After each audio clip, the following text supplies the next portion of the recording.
नमस्कार। डीडी राजस्थान के कार्यक्रम कानून की बात में आप सभी का हार्दिक स्वागत, अभिनंदन है। आज हम चर्चा करेंगे विक्टिम कंपेंसेशन स्कीम अर्थात पीड़ित प्रतिकर योजना के बारे में। दर्शकों, जैसा कि हम जानते हैं कि हम सभी सामाजिक प्राणी हैं, समाज में रहते हैं, हमारे सभी के विचार, व्यवहार, सोच सब कुछ अलग अलग है। ऐसे में यदि एक व्यक्ति कोई गलत काम करता है तो उसका खामियाजा, उसका भुगतान कई बार किसी दूसरे व्यक्ति को करना पड़ता है।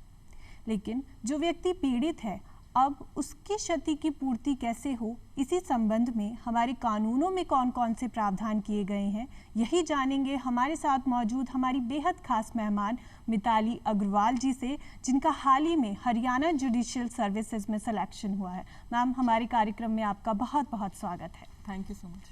सबसे पहले तो आपको ढेरों बधाइयाँ, आपने इस उच्चता के इस नवीन शिखर को प्राप्त किया है और हमारे देश की सेवा करने के लिए आप आगे आई हैं। बहुत बहुत धन्यवाद। आपको भी आज मुझे बुलाने के लिए बहुत बहुत धन्यवाद। मैम, क्योंकि आज हम विक्टिम कंपनसेशन स्कीम के बारे में बात करेंगे, तो सबसे पहले आपसे जानना चाहेंगे कि आखिर ये योजना है क्या? तो जैसा कि मैम ने बताया कि जब भी कोई अपराध होता है तो उसका खामियाजा जो है असल में पीड़ित को भुगतना पड़ता है। तो यही सोच लेके सरकार ने 2009 में निर्णय लिया कि हमें एक अमेंडमेंट की ज़रूरत है। तो हमने सेक्शन 357A CRPC में इंसर्ट किया, जिसके बाद विक्टिम कॉम्पनसेशन स्कीम को लाया गया। ओके। तो क्योंकि हम इस स्कीम के बारे में बातचीत करने वाले हैं, तो सबसे पहले हमें ये पता होना चाहिए कि आखिर विक्टिम कौन है, पीड़ित किसे कहा जाता है? तो जो पीड़ित की जो परिभाषा है वो सेक्शन 2WA ऑफ CRPC में दी गई है। उसका ये कहना है, उस डेफिनेशन में दिया है कि विक्टिम जो है वो वह है जिसे किसी तरह की क्षति या हानि पहुंची है। हानि किसके वजह से? जो अपराधी है उसकी वजह से। तो उसमें जब हम जब ऑर्डिनरीली जब हम सोचते हैं कि विक्टिम कौन है, तब हम सोचते हैं कि जिसे चोट पहुंची है शायद, या किसी का मर्डर हुआ है, तो हम सोचेंगे कि विक्टिम कौन है? सिर्फ जिस इंसान का मर्डर हुआ है। जबकि इस पूरी सिचुएशन में विक्टिम उनके परिवार वाले भी हैं और उनके सभी आसपास वाले हैं जिन्हें उनके मर्डर से फ़र्क पड़ा या उनकी वजह से उन पर किसी तरह की हानि हुई। तो ये विचार में रखते हुए इस डेफिनेशन में दिया हुआ है कि विक्टिम के डेफिनेशन में उनके लीगल एयर्स और उनके जो अभिभावक जो हैं, लीगल गार्डियंस जो हैं, वो भी इंक्लूडेड होंगे। तो लीगल गार्डियंस में उनके माता पिता शामिल हो जाएंगे, या अगर वो किसी के अडॉप्टेड चाइल्ड हैं तो उनके जो गार्डियन हैं वो माने जाएंगे। और यहाँ पर लीगल एयर्स के केस में उनके जो बच्चे हैं वो उनके विक्टिम के डिपेंडेंट्स माने जाएंगे। तो आपने कहा कि विक्टिम वो है जिसे किसी भी तरीके की कोई भी क्षति पहुंची है, कोई नुकसान पहुंचा है। अब कई बार ये जो क्षति है ये किसी भी तरीके की हो सकती है कि यदि कोई व्यक्ति है उसे कुछ पैसों का नुकसान हो सकता है या और किसी तरीके का नुकसान होता है, तो क्या ये सब चीज़ें इसमें कवर होती हैं? जी बिल्कुल। सो विक्टिम कॉम्पनसेशन का जो मोटिव है वो यही है कि हम मानसिक या शारीरिक या आर्थिक किसी भी रूप की जो हानि हुई है उन सभी को हम कवर करें। और जो डेफिनेशन है उसको थोड़ा ब्रॉड बेस दिया जा रहा है। पहले के ज़माने में ये माना जाता था कि केवल शारीरिक हानि जो है वो ही केवल इम्पॉर्टेंट है, पर आज हम उस मुकाम पे पहुँचे हैं जब हम मानसिक क्षति को भी बहुत तवज्जो देने लगे हैं। बिल्कुल। तो यदि हम देखें कि ये जो स्कीम लाई गई, ये 2009 में लाई गई, तो इसको लाने के पीछे के कारण क्या थे? क्यों ऐसी ज़रूरत महसूस हुई कि नहीं, लॉस तो पहले भी थे, कि इसे इंसर्ट किया जाए? तो इसकी जो सबसे बड़ी प्रेरणा रही है वो है UN डिक्लेरेशन फॉर विक्टिम्स, जिससे भारत को ये लगा कि हमें भी हमारे विक्टिम्स के लिए कुछ करना चाहिए। तो हम जब जूरिस्प्रूडेंस की बात करते हैं तो पुरानी जूरिस्प्रूडेंस में क्या हुआ करता था कि जो फोकस था वो अपराधियों पर था, अपराधियों के अधिकार। तो आज भी हम देखते हैं कि अपराधियों को right from the trial to the end of the trial and even after the conclusion of the trial, और जब वो जेल में होते हैं तब भी उन्हें बहुत सारे अधिकार दिए जाते हैं, एंड राइटफुली सो, क्योंकि वो भी इंसान हैं और वो भी हकदार हैं। लेकिन उनके हक और अधिकारों को हम ध्यान में रखते हुए ये भूल जाते हैं कि किसी भी अपराध का सबसे ज़्यादा असर जो पड़ता है वो एक पीड़ित पर पड़ता है। तो हमें ये रियलाइज़ हुआ कि हमारी जूरिस्प्रूडेंस का जो नज़रिया था वो सेंट्रिक किस पर था? वो सेंट्रिक था अपराधियों पर, ना कि विक्टिम पर।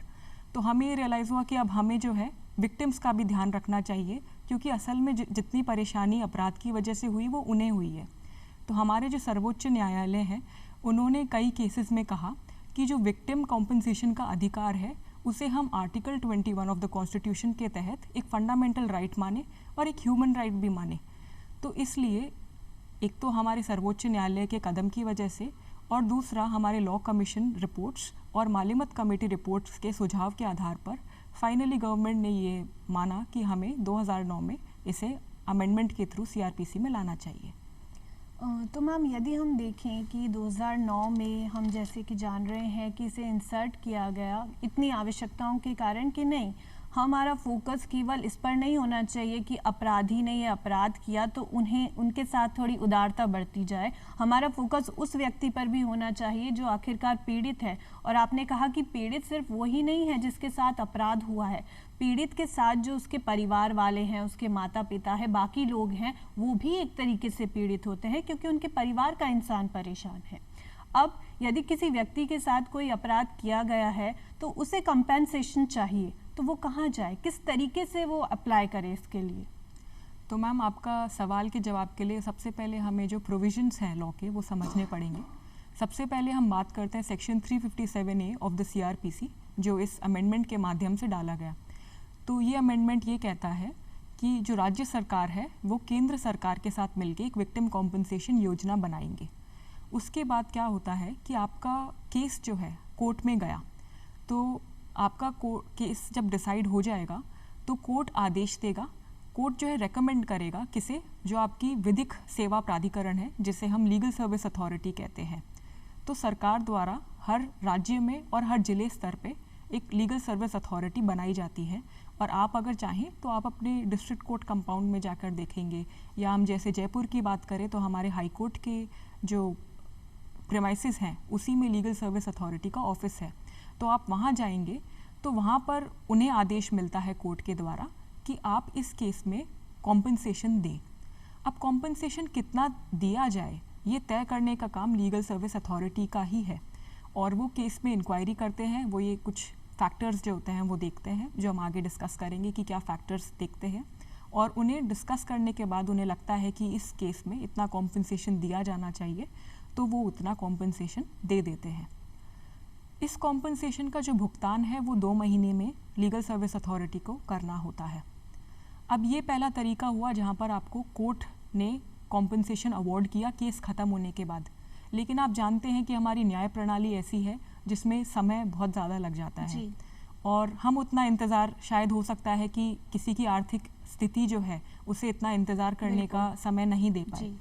तो ये ध्यान में रखते हुए इसमें इसी प्रोविज़न में हमें ये भी लिखा गया है कि अगर आप चाहें तो आप खुद से जाकर वहाँ पर लीगल सर्विस अथॉरिटी में एक आवेदन दीजिए जिसमें आप बताइए कि हमारे साथ ऐसा हुआ है और हमें कॉम्पनसेशन दिया जाए। तो आपने एक बार एप्लीकेशन लगाई, उसके बाद जो लीगल सर्विसेज अथॉरिटी है वो जांच करेंगे कि क्या आपको कॉम्पनसेशन दिया जाना चाहिए या नहीं देना चाहिए। तो अब आप पूछेंगे कि ये तो डिस्क्रिशनरी हो गया, अगर कोर्ट चाहे तो दे भी सकता है और नहीं भी दे सकता। तो इसके लिए मैं कहूँगी कि हमारे जो सर्वोच्च न्यायालय हैं उन्होंने एक केस हुआ था Ankush Gaikwad versus state of Maharashtra. उस केस में कोर्ट ने कहा कि सेक्शन 357 जो है और 357A है वो मैंडेटरी है, तो यहाँ पर आपको कॉम्पनसेशन देना ही पड़ेगा कोर्ट को, अनलेस अगर कोर्ट को लगता है कि इस केस में नहीं देना चाहिए तो कोर्ट को रीजंस देने पड़ेंगे। तो इसका मतलब हमारी जो सुप्रीम कोर्ट है वो एनकरेज कर रहे हैं निचले न्यायालयों को कि आप प्लीज़ इनका यूज़ कीजिए, इन प्रोविजंस को यूज़ कीजिए, ये किसी की बेनिफिट के लिए बने हैं तो इनका पूरी तरीके से सदुपयोग होना चाहिए। अब जैसे कि मैंने बात करी कि इसमें हम लीगल सर्विस अथॉरिटी में हमने आवेदन दिया और उसके बाद लीगल सर्विस अथॉरिटी जो है कॉम्पनसेशन डिसाइड करेगी। अब कुछ केसेस ऐसे भी होंगे जहाँ पे अपराधी नहीं मिल पाते हैं। फॉर एग्जांपल रेप केसेस में कई बार क्या होता है कि अपराधी हमें पुलिस को नहीं मिल रहा है, तो अब क्या किया जाए उसके चीज़ के लिए, क्योंकि हमें पता है कि कोई व्यक्ति पीड़ित है तो हमने पीड़ित को तो आइडेंटिफाई कर लिया है, लेकिन जो अपराधी है वो किसी भी कारणवश पकड़ा नहीं गया है। तो क्या इस केस में जस्ट बिकॉज हम किसी आरोपी को नहीं पकड़ पा रहे हैं तो उस समय पीड़ित के साथ क्या होगा? तो भी इसमें इसके लिए प्रावधान किया गया है कि भले ही हमें अपराधी ना मिले, उससे कोई फ़र्क नहीं पड़ेगा, जो पीड़ित है वो एप्लीकेशन दायर करे हमारे जो लीगल सर्विस अथॉरिटी में है और उन्हें कॉम्पनसेशन दिया जाएगा। तो आगे यदि हम देखें कि जो क्षतिपूर्ति की जा रही है, अब पीड़ित को इससे राहत तो अवश्य मिलती होगी, कितना ये लाभकारी साबित होता है पीड़ित के पक्ष की ओर से?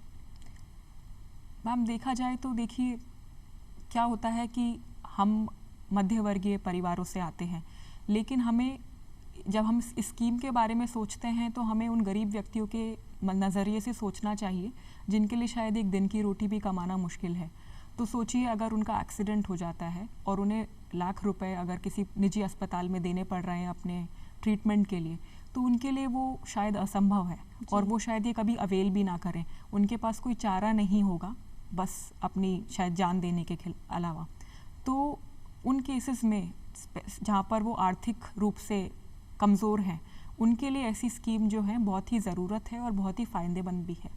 स्पेसिफिकली हम बात करें अगर एक और जो प्रावधान ऐड हुआ था वो था सेक्शन 357C जो बाद के अमेंडमेंट से आया था। उस अमेंडमेंट ने ये कहा गया कि जो रेप विक्टिम है और एसिड अटैक विक्टिम्स हैं उनको फ्री लीगल ट्रीटमेंट दिया जाएगा, चाहे वो निजी अस्पताल हो या फिर सरकारी अस्पताल।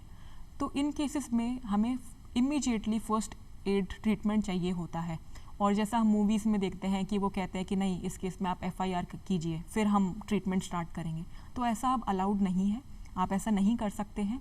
जैसे ही कोई भी विक्टिम आपके पास आता है जो या रेप विक्टिम है या एसिड अटैक विक्टिम है, आपको हाथों हाथ उनको फर्स्ट एड ट्रीटमेंट प्रोवाइड करना पड़ेगा, वो भी फ्री ऑफ कॉस्ट।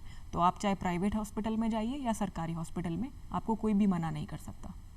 तो यदि हम देखें कि ये जो क्षतिपूर्ति का प्रावधान किया गया है ये क्रिमिनल मैटर्स के लिए है, सिविल मैटर्स के लिए, कौन कौन से मामले इसके अंदर कवर होते हैं कि इनमें आपको कंपनसेशन मिलेगा ही मिलेगा? मैम विक्टिम कॉम्पनसेशन स्कीम ये केवल क्रिमिनल केसेस के लिए ही प्रावधान है। सिविल केसेस का सिस्टम बिल्कुल अलग है जिसका इससे कोई ताल्लुक नहीं है। ये स्कीम केवल क्रिमिनल मैटर्स में काम करती है। और ये जो क्षतिपूर्ति है, मान लीजिए कि कोई अपराधी है जिसे सज़ा भी मिली है कि मान लीजिए उसे जेल की सज़ा मिली है, उसके साथ भी ये ऐड हो सकता है कि आपको कंपेंसेशन भी है ना देना पड़ेगा और आपको इतने टाइम की सज़ा भी भुगतनी पड़ेगी, ऐसा भी किया जा सकता है? जी बिल्कुल। तो जो आपकी सज़ा है वो बिल्कुल अलग है। अच्छा। और सज़ा का पर्पस कुछ और है, वो एक डेटरेंस जिसे हम कहते हैं क्रिमिनल जस्टिस की थ्योरी में, कि ताकि दूसरे लोग आपका एग्जाम्पल लें और वो आपका काम दोहराए ना, कि देखें कि वो इंसान जेल में है, ये ऐसा दंड जो उन्होंने किया उसका दंड उन्हें मिल रहा है। जबकि जो कॉम्पनसेशन का जो ऑब्जेक्टिव है, उद्देश्य क्या है यहाँ पर कि पुनर्वास हो सके विक्टिम्स का। तो हम जो है एक रिफॉर्मेशन थ्योरी की तरफ जा रहे हैं कि जो अन्याय जो अपराधी ने किया वो शायद आर्थिक माध्यम से जितना हो सके हम विक्टिम को कॉम्पनसेट कर सके। ओके, मिताली जी आपसे आगे ये जानना चाहेंगे कि यदि हम राजस्थान की बात करते हैं तो राजस्थान में इस सर्विस का, इस स्कीम का उपयोग किस तरीके से किया जा रहा है, क्या लोगों को फ़ायदा मिल रहा है इससे?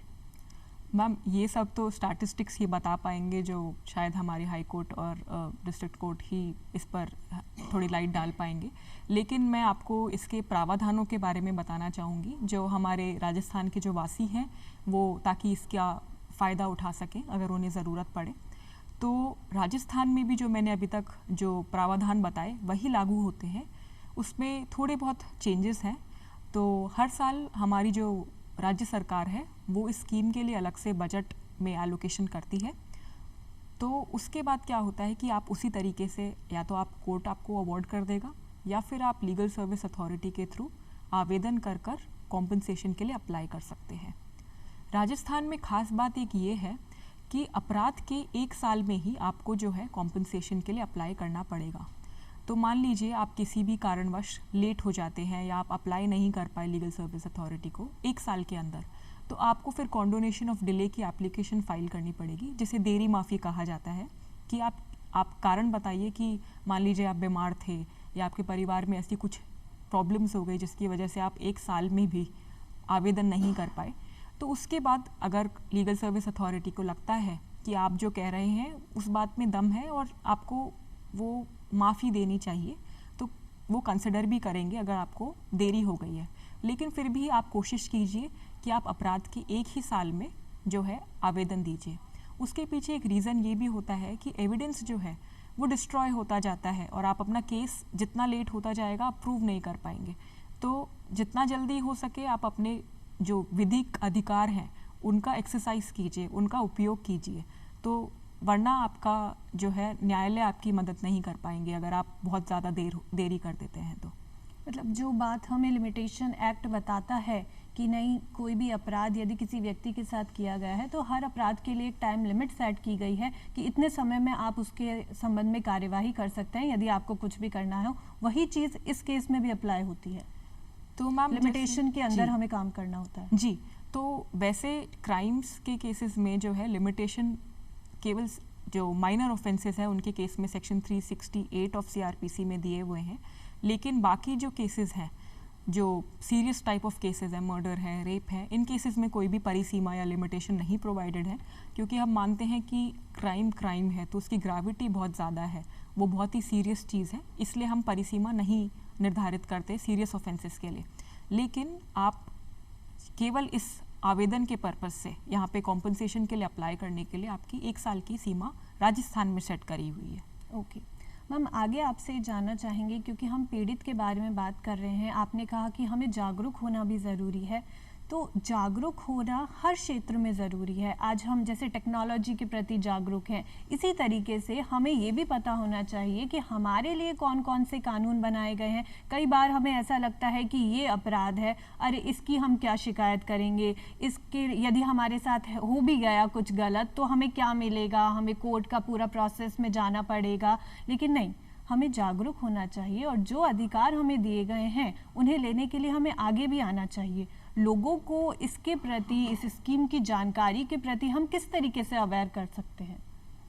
देखिए, जैसा मैम ने कहा कि जागरूकता बहुत ही ज़रूरी है। जब हमारी जो सारी इन्फॉर्मेशन और नॉलेज जो है लॉ के बारे में वो मोस्टली मूवीज़ या टीवी सीरीज़ से आजकल आने लगी है और वो 99% केसेस में गलत होती है। फॉर सम रीज़न जो हम देख रहे हैं अपने आसपास, जो भी लोग इन्फॉर्मेशन फैला रहे हैं वो हो सकता है वो सही नहीं है। तो जानकारी होना बहुत ज़रूरी है, तभी आप एक जागरूक नागरिक भी हैं और अपने राइट्स को जो है, अपने अधिकारों को जो है आप उपयोग में ले पाएंगे। तो हमारे संविधान में और हमारे दूसरे विधिक प्रावधानों में फ्री लीगल एड की बात होती है। फ्री लीगल एड का ये मतलब है कि जो लोग अफोर्ड नहीं कर सकते उनके लिए सरकार के द्वारा उन्हें सहायता दी जाएगी, विधिक सहायता दी जाएगी। लेकिन आज भी हम देखते हैं कि गरीब लोग एडवोकेट्स को के ढूंढने के लिए, चाहे वो अफोर्ड नहीं कर सकते हैं, फिर भी वो उन्हें करना पड़ता है क्योंकि उन्हें इस प्रोविज़न के बारे में शायद नहीं पता है जी। तो बात यह है कि सरकार बहुत कुछ हमारे लिए कर रही है, बहुत योजनाएं चला रही है। अब हम इंदिरा रसोई योजना की बात करें, वह बहुत ही बेहतरीन एक योजना है जो शायद पूरी दुनिया में कहीं नहीं हो रही है कि हम चाहते हैं कि हमारे राज्य में कोई भी भूखा ना सोए। तो अगर हम जागरूक ही नहीं होंगे तो सरकार जो भी कर रही है वो कभी अमल नहीं कर पाएंगी उस पर। तो इसलिए ज़रूरी है कि सरकार बहुत एडवर्टाइजमेंट पे भी पैसा खर्च करती है, सरकार अपनी वेबसाइट पर डालती है, आप उन पर फॉलो कीजिए, आप यूट्यूब पर जाइए, आप टीवी पर ऐड देखिए, आप अखबार में ऐड पढ़िए और हर जगह आजकल बहुत इन्फॉर्मेशन अवेलेबल है थैंक्स टू टेक्नोलॉजी। तो आजकल ये कोई दिक्कत नहीं है कि आपको पता नहीं लगेगा। अपने आसपास वालों से पूछिए, अपने अधिकारों के बारे में पूरी जानकारी रखिए, आपको इसका बहुत फ़ायदा मिलेगा। मतलब अधिकारों के बारे में, कानून के बारे में जानकारी रखना सिर्फ वकीलों की या जजेस की ड्यूटी नहीं है, ये हम सब की ड्यूटी है क्योंकि हम सब के लिए है, कानून बनाए ही हमारे लिए गए हैं।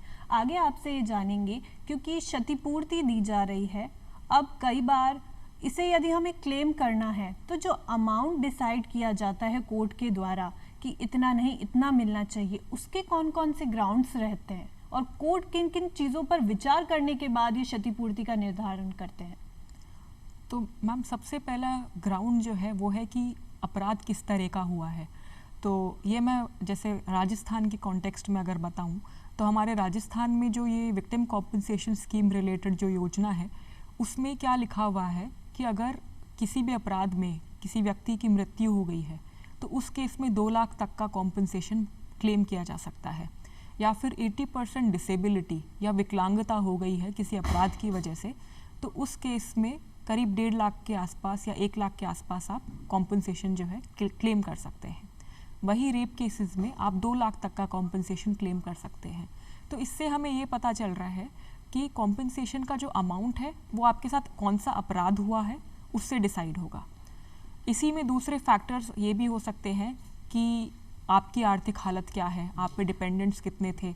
मान लीजिए आप सोल ब्रेड विनर जिसको कहते हैं, आप घर में इकलौते हैं जो कमाते हैं और आपकी विकलांगता के कारण अब आप जो है काम पर नहीं जा पाएंगे, तो इस केस में क्योंकि आपको आर्थिक सहायता की ज़रूरत पड़ेगी, इस केस में कोर्ट ये ध्यान रखते हुए आपको ज़्यादा कॉम्पनसेशन भी दे सकता है।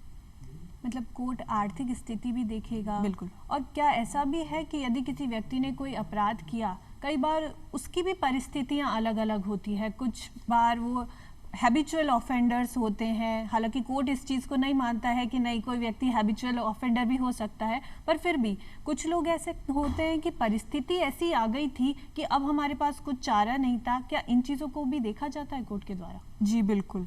तो देखिए, हम मानते हैं कि अपराध जो है, अपराधी पैदा नहीं होता है।